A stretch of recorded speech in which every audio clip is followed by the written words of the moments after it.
Bahagyang bumaba ang ranking ng Pilipinas sa World Bank on Ease of Doing Business. Kasunod niyan, kinwestiyon naman ni National Competitiveness Chair Guillermo Luz ang pabago-bagong indicators ng World Bank. Si George Bandola sa detalye.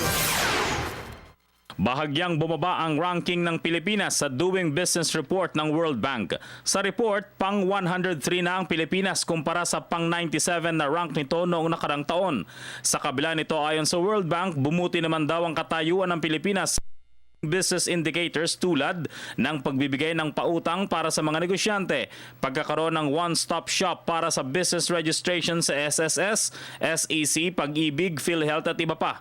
Subalit mababa pa rin ang ranggo ng bansa sa proteksyon sa mga minority investors o maliliit na negosyante at mahabang proseso ng pagbabayad ng buwis.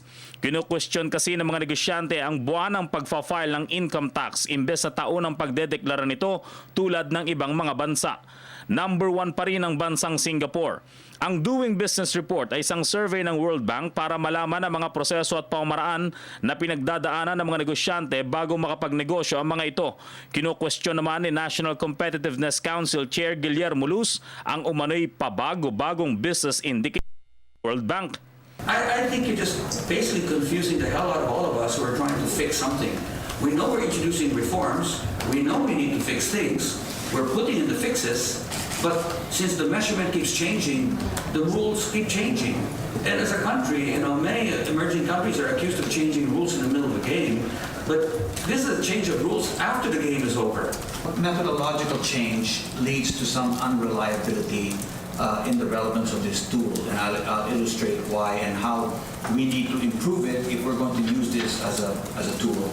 Ayon naman kay World Bank Country Director Moto Konishi, mas maganda pa rin ang katayuan ng Pilipinas ngayon kumpara sa katayuan nito noong mga nakaraang taon. This country is now increasingly characterized by strong economic growth, stable inflation, healthy current account surplus, more than adequate international reserves, and sustainable fiscal position. In fact, what you're seeing now in the Philippines is one of the regional leaders in terms of growth, very stable, and Philippines itself has not seen a combination of these things come at the same time. Para sa Telebisyon ng Bayan, George Bandola.